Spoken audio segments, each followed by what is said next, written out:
avant de commencer, j'aimerais poser la question, qu'est-ce que la France a à voir avec le Tchad et le Mali? Qu'est-ce qu'ils cherchent au juste? Y a-t-il des... C'est une hypothèse, j'ai aucune réponse. Y a-t-il des... Comment dire? Déjà, on sait qu'il y a, comme d'autres pays africains, mais on sait qu'il y a toujours des échanges avec la France, au niveau politique. Je dirais même qu'il y a peut-être même certains trafics, certaines malversations. Après, quelle est la relation particulière entre le Tchad et... Je sais qu'il y a toujours eu une relation particulière avec le Tchad, déjà parce que ça fait 30 ans, plus de 30 ans que l'armée française est là-bas. Alors, c'est pas le seul, hein. Ils ont toujours pris soin du président. Dès qu'il est malade, il arrive à Paris, on s'occupe de lui à Paris, s'il faut l'envoyer en Suisse. Tout ça, on ne sait pas, hein. Mais ils sont capables de... La France est capable de faire ça. Voilà. Et le Mali, sincèrement, je ne sais pas. Alors, j'ai vu des membres de la diplomatie française s'asseoir et faire une même décision pour le Mali et le Tchad. J'ai vu la même stratégie.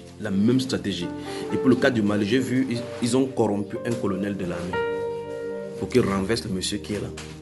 C'est pour ça qu'il part. Et dans le songe, je t'en ai donné dans l'aide. Le monsieur était sorti là. Je crois qu'il y a un capitaine qui est là-bas, qui est président maintenant. Il était sorti là. Il ne s'en doutait de rien. Mais il y avait l'empoisonnement qui était contre lui, qui était préparé contre lui. Tu vois?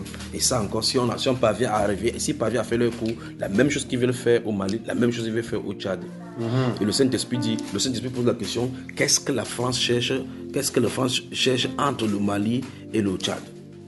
Que veut la France entre le Mali et le Tchad? Jusqu'à quand la France doit-elle s'entêter? Et donc, il y a des lettres dans ce sens-là. Ça, c'est ce qui est... Alors, on commence. Amen. Prions. Seigneur, nous te sommes reconnaissants pour ce moment que tu mets au-devant de nous. Merci Père de gloire pour ce séjour magnifique de tes enfants ici qui n'est pas leur fin.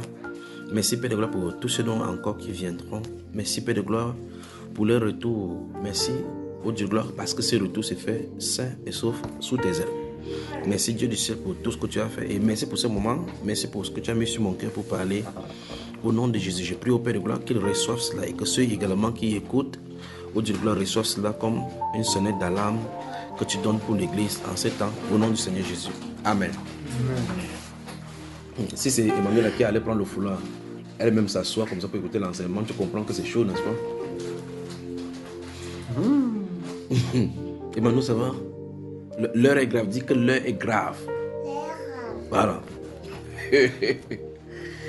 Lorsque le Seigneur Jésus-Christ voyait le moment du couronnement arriver, alors qu'il montait à Jérusalem à plusieurs reprises, que ce soit dans Matthieu, Marc, Luc, Jean, on refait qu'il a dit à ses disciples, il a commencé à préparer ses disciples de ce qui adviendrait de lui. Ce gentil homme qui guérissait, multipliait le pain, ainsi de suite, il leur disait clairement par les avertissements, quand bien même ça serait en parabole, il leur disait qu'en réalité, une phase nouvelle est en train de s'ouvrir au devant d'eux.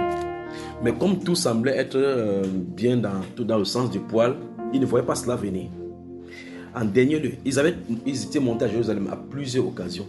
Mais l'une des dernières occasions qui devait couronner justement sa fin dans ce monde, il a commencé à avertir ses disciples, il dit, nous montons à Jérusalem où le Fils de l'homme doit souffrir beaucoup entre les mains des sacrificateurs, des anciens et des juifs.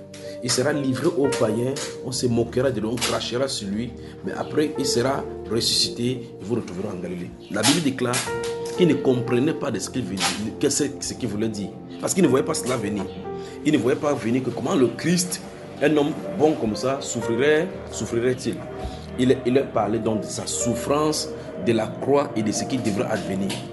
Et le Saint-Esprit dit maintenant que les souffrances attendent les chrétiens au devant d'eux parce que les chrétiens se sont livrés et se sont enfouis avec ce monde-ci, mixés dans le monde au point où on ne reconnaît pas le monde des chrétiens. Dieu veut épurer la foi des chrétiens. Donc le Saint-Esprit dit, il y a des souffrances qui nous attendent. Voilà le message, voilà la quintessence du message. Le Saint-Esprit dit, il y a des souffrances qui attendent les chrétiens devant. Et le but de ces souffrances, ce n'est pas pour faire souffrir. C'est ça le problème. Le but des souffrances de Christ, ce n'est pas pour le faire souffrir. La Bible déclare que bien qu'il fût fils, il a appris l'obéissance par la souffrance. Bien qu'il fût fils. Oh, le Seigneur Jésus-Christ n'avait pas besoin de souffrir. Il n'avait pas besoin d'apprendre l'obéissance, puisqu'il est obéissance par nature. Il n'avait pas de péché. Mais qu'est-ce qu'il a fait? Il a fait ceci comme fils premier-né pour montrer effectivement à ses enfants, parce qu'il ne pourrait pas rester juste que je suis le Dieu de gloire et puis il souffre pour moi. Il a porté comme un capitaine, comme un général, il est allé au front. Vous voyez, pendant que je suis en train de parler d'aller au front, j'ai vu cet homme-là, et c'est quand même curieux avec cette histoire de la France là. Le chef du Mali là, je l'ai vu, la France a créé un soulèvement quelque part dans le Mali et il voulait y aller. Un de ses conseillers lui a demandé de ne pas aller, que regarde l'exemple du président Idriss Déby qui peut donner les ordres en faisant comme ça, en restant en retrait. Or, il ne savait pas que c'était un piège qu'on tendait pour lui, pour qu'il sorte en tant que militaire pour aller. Donc, il continue. Donc, le Seigneur Jésus-Christ n'a pas juste souffert dans son sens, il a porté la souffrance en allant en avant pour montrer un exemple à nous qui étions derrière.